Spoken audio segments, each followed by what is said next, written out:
Chamar o Cristiano Beraldo, também conectado ao vivo com a gente. Beraldo, seja bem-vindo.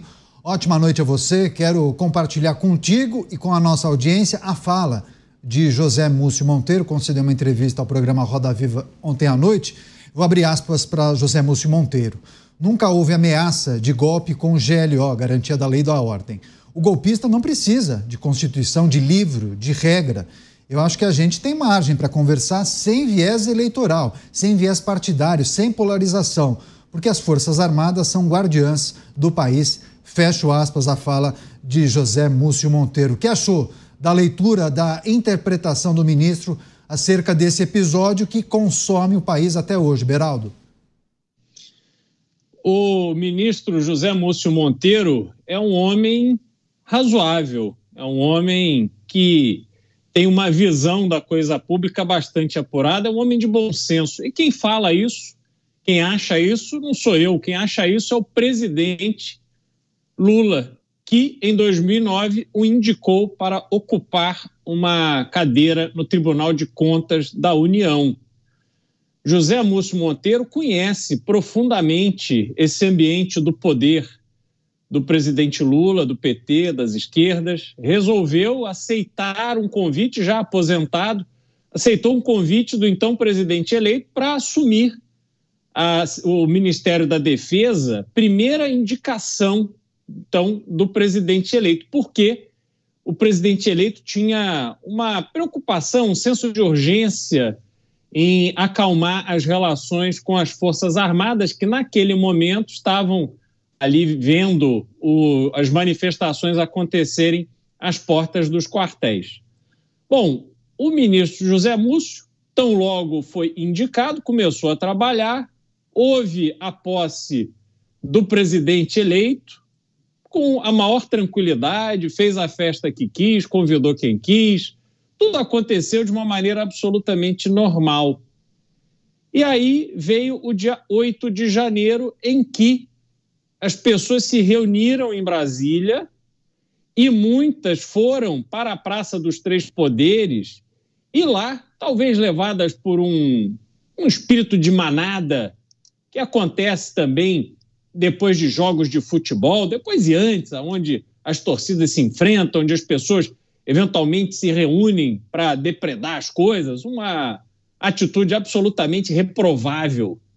Mas fizeram isso na Praça dos Três Poderes, invadiram prédios públicos aonde, por estarem desarmadas, não receberam nenhuma força contrária, não foram contidas neste ímpeto de depredar os prédios públicos, de ocupar os prédios públicos. Porque a ocupação em si do prédio público, mesmo que os manifestantes tivessem ficado lá por uma semana, que efeito exatamente isso produziria? Além do transtorno natural.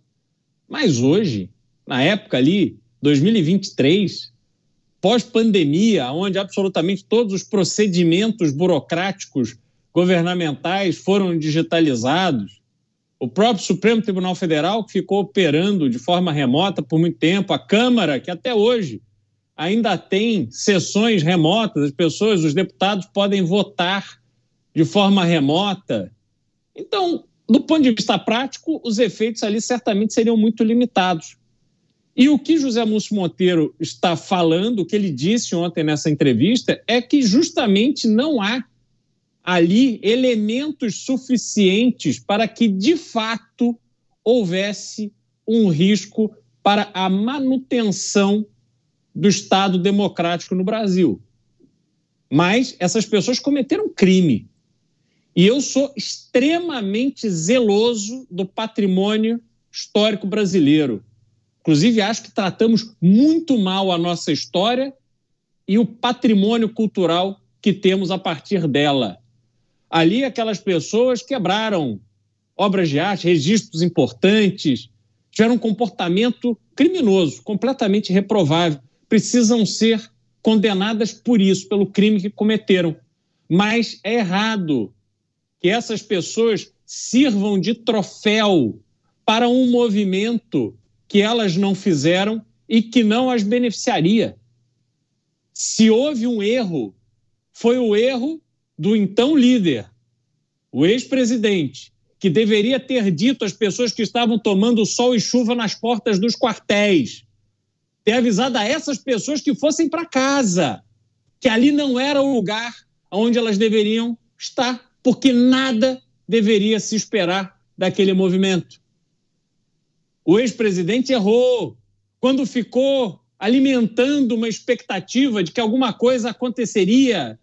Não, mais 72 horas, não, está aqui minha caneta Bic, criou aquele clima. Ele errou, e errou, não estou dizendo que errou do ponto de vista criminal, não. Errou do ponto de vista do respeito às pessoas que o apoiam. Muitas até já não apoiam mais como apoiavam antigamente. Essas pessoas, sim, merecem total respeito, porque de boa fé estavam ali se reunindo para manifestar uma vontade e tiveram esta vontade completamente frustrada por alguém que sabia que nada iria acontecer. Pegou o seu avião, foi embora, ficou meses fora do Brasil, largou essas pessoas na mão e ainda hoje nada fez de concreto para ajudar a melhorar a situação dessas pessoas.